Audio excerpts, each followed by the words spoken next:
Welcome to week number 4 of the video presentation.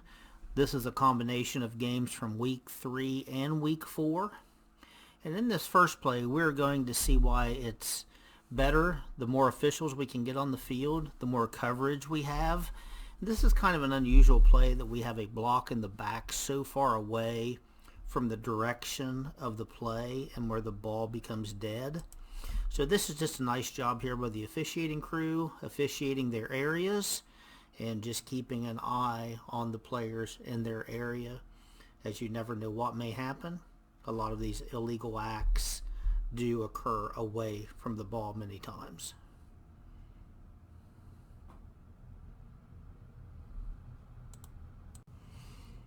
In play number 2, we are going to have a bad snap on a scrimmage kick that goes over the punter's head. And in plays like this, in a 5, 6, or 7 person crew, we need the line judge to hold the line of scrimmage and stay there until the ball becomes dead. Because if the player would pick the ball up and then kick it, the line judge, who is looking across at the line to gain equipment, has the best view to determine on if the kick crosses the line of scrimmage or not. The linesman can come off of the line of scrimmage and come back and assist the referee with the action that's going on in the backfield. So make note of this, discuss these type of plays and situations in your pregame. The line judge does a good job here initially of holding the line of scrimmage. The linesman needs to come back, but then the line judge even vacates the line of scrimmage. So you want to make sure you're holding that position because the player could pull up and kick the football.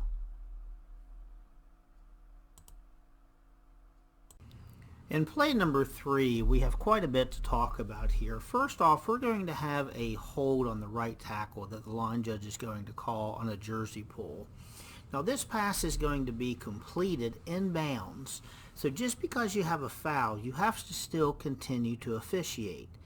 So on the completed pass with the ball carrier getting tackled in bounds, the line judge needs to come down, wind the clock, showing everyone that he is in bounds, and then stop the clock to administer the penalty and hold the spot. Since you have the spot, and the referee should know you have the spot here, and he should come to you until you are free from that spot. Now, after that, we're going to have the penalty administration, and the penalty is marked off correctly, making it a 1st and 20 situation. But the line to gain equipment is going to move without the directive of the linesman to do so. So the linesman does a good job, and he is going to get the line to gain all corrected to where it is a 1st and 20 situation. However, we have to know that after the administration, the game clock is going to start on the referee's ready for play signal since the play ended in bounds. So the referee does not get this information from the line judge, so the game clock does not start until the snap of the football. On the next play, you're going to see that the line judge does not wind the clock again on a pass that is caught in bounds, and it appears that the line to gain has been reached. So we just need to improve our mechanics and just understand game situations, and we should always be communicating about the clock, the down, the status of the ball. Has the line to gain been reached? So here you're going to see where the chains moved without the directive of the linesman. The linesman does a really good job of getting them set back to where they were, making it the 1st and 20 as it should be. But once again, the game clock here should start on the ready for play by the referee. And here's going to be the play to where we're going to have a completed catch in bounds, and it appears the line to gain has been made. The line judge does not wind the clock, and it appears it needs to be stopped as the line to gain appears to have been reached. So we just need to clean up the mechanics here and discuss these situations. And then here we have a dead ball encroachment foul. The game clock should have been running because the previous play ended in bounds. So anytime you have a dead ball foul, officials throw the flag and stop the clock. That should have been taught to you on your first night of on-field training. However many years ago that may have been, we're going to do it every single game you officiate. So let's just clean up our mechanics and let's concentrate on what needs to be done. It's all little things, it's all little mechanics, but they're so very important. In play number 4, we are going to have a roughing the snapper call on a try for point. And there's going to be 2 views of this play, one from the sideline and one from the end zone. This is a good call and a good pickup by the officiating crew. And I believe this happened on multiple occasions during this game. Remember, personal fouls are not ejectable unless you would deem one of the personal fouls to be flagrant. You can disqualify or eject on one flagrant personal foul, but a player can have multiple personal fouls on them in a game and remain in the game if none of those personal fouls were deemed to be flagrant. In play number 5, this is really just a snapshot picture, but if you take note here, we have just ended the first quarter and we're going into the second quarter. It is so very important for all members on the officiating crew to write down the information on your game card. Write down, distance, the yard line you're on, and the yard line the chain clip is on. And also ball position is important as well. Now, the ball position you can probably remember, but the other 3 items you need to write down. Down, distance, yard line the ball is on, and also the chain clip. Those 4 things you need to write down. It takes less than 10 seconds to do this. Officiating is all about doing the little things correctly. So nice job here by these 3 members of this officiating crew writing this information down. If there's 6 people on the officiating crew, or 7, all 6 or 7 need to have their game card out writing down this information. In play number 6, we're going to be talking about ineligible players downfield. And I had to actually educate a high school coach this past week on this rule, as he did not understand the rule correctly. Remember, the linemen, the ineligible players, are given a 2-yard expansion, a 2-yard expanded neutral zone from the line of scrimmage. The expanded neutral zone does not go into the end zone, but it does expand up to 2 yards. We need to make note of where the linemen, the ineligible players are. It's when the ball leaves the passer's hand. It is not when the ball crosses the line of scrimmage. It is also not where the linemen are when the ball is caught. It's where the linemen are when the ball is thrown. That's what the rule book says, when the ball is thrown. So this is a great job of the officiating crew, and I want you to take note, and I believe I have them illustrated for you. The line of scrimmage is the 24-yard line. So the expanded neutral zone goes to the 26-yard line. So as this play develops, and I'm going to pause it for you and slow it down, I want you to take note of where number 655 is when the ball is thrown. When it's caught, he's way downfield. But when the ball leaves the passer's hand, he is right at the 26-yard line. So let me slow this down for you and back it up. So we want to watch number 55, and there you see him release. He's almost to the 25-yard line, almost. The quarterback still has the ball in his hand. But take note of where he is when the ball comes out of the passer's hand. Right there. He is right at the 26 or just short of the 26-yard line. So by rule, he is not an eligible man downfield. Now take note when the ball crosses the line of scrimmage or when it's caught, he's clear down to the 30 or beyond the 30. So a coach may look up and see that and think the officiating crew missed it. But this officiating crew did an outstanding job of officiating this play correctly. And I also highlighted this in my bulletin this week. So talk about this play in your pregame. In play number 8, we're going to be looking at basic mechanics. Remember, when the play is over, an official must have a spot for the football, for the umpire to take the spot and to put the ball down properly on the yard line. In this play, we're going to have a completed pass toward the sideline, and nobody has the spot. The line judge does not get down to the spot, to the dead ball spot, and the field judge leaves the spot. So this is very sloppy mechanics, and we must get this cleaned up. And by watching film study is the best way to see what errors have been made, and it's easy to discuss on how to get these type of situations corrected. In this play, we're going to have a good call by the officiating crew on a hurdle.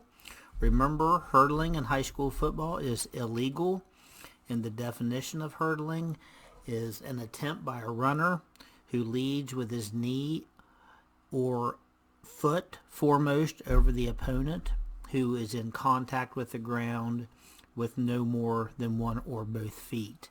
So this is a textbook hurdle. Personal foul is the signal when calling this foul. So nice pickup here by the officiating crew, penalizing this correctly. Now mechanically here, since this is a live ball foul, we want the covering official, the calling official, to throw the flag out like a lawn dart. For dead ball fouls, you want the flag to be thrown upward toward the sky. But for live ball fouls, we need the flag on the yard line where the hurdle occurred.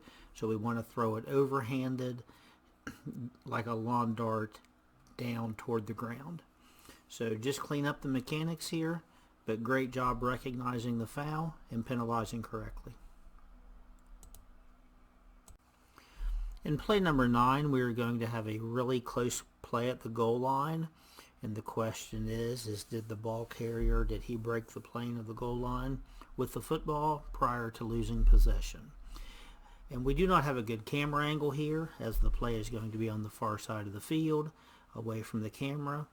But one thing I want you to make note of is the excellent position that the game official is in. And as the play comes near him, the game official will even give himself a wider, broader view by backing up. As we know, wider is better than being too close. So this is just a nice job. It's a close play, but the game official, without hesitation, gives the touchdown signal, settling the touchdown, leaving no doubt of what he ruled.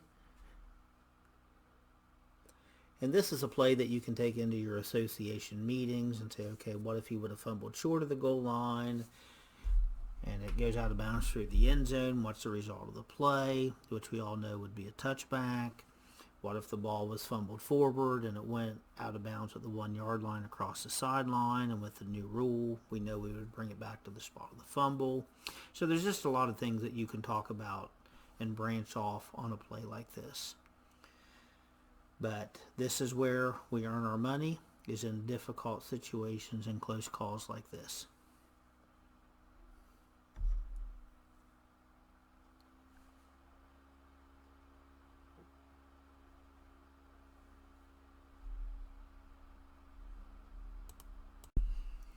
In play number 10, we are going to have a good non-intentional grounding call by the referee. Remember, if the player gets outside the lateral boundary of the free blocking zone during the play, which is 4 yards either side of the football, and the ball gets back to the line of scrimmage, then the player is allowed to throw the football away legally. And this is close in this play on does the quarterback get outside the lateral boundary, but we don't want to split hairs here. So in this situation, this is a good no call of intentional grounding.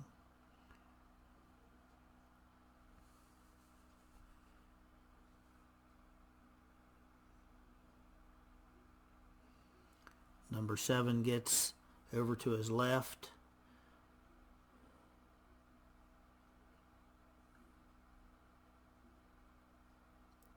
A pretty good ways, and the ball does get back to the line of scrimmage, making this throwaway legal. In play number 11, we're going to have an illegal block below the waist thrown by the defensive player. So let's make sure that we're watching out ahead of the ball carrier, as many defenders are taught to do this to take out the leading blocker by the offense. So let's be aware for these types of illegal blocks. I always tell a coach sometimes we have to miss one to be able to pick up the next 2. So if a coach may even see this before we do, and if they tell us that this is occurring, then we definitely need to be on alert for it. But hopefully we can catch it without the coach having to bring it to our attention.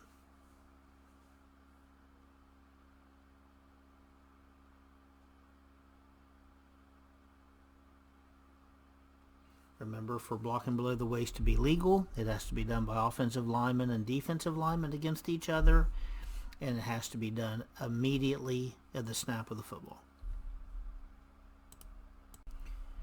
The last play this week is a play that was forwarded to me by my colleague from the state of Oregon, who is on the National Rules Committee with me. And it's a very unusual play, and it's one that I'm not going to give you the answer to at the end of this presentation. I will have the answer for this play next week for everyone, as I want to give everyone a week to think about how they would rule on this particular play. I know what the ruling is, but I will not share until next week's video presentation, as we will start off next week's video presentation with this play again, and then we will have the ruling at that time. But to set the scenario for you, as you can see on the screen, it's 4th and 18 for K on their own 33-yard line. We're going to have a block in the back that's going to be committed by the receiving team at R's 45-yard line during the kick. The ball is going to land near the 50, and it's going to rebound backward all the way to K's 32-yard line, untouched by any player. When K recovers the football, the head linesman inadvertently sounds his whistle, killing the play with the ball at K's 32.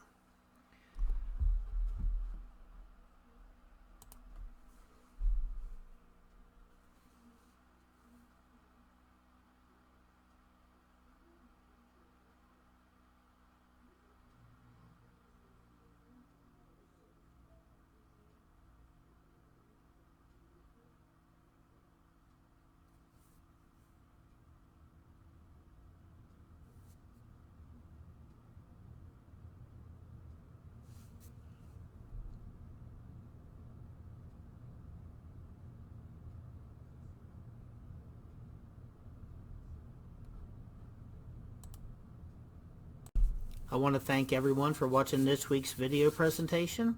Good luck to all crews this week. Safe travels. And once again, we appreciate what you do. Thank you so much for the time that you put into high school football officiating in the state of West Virginia.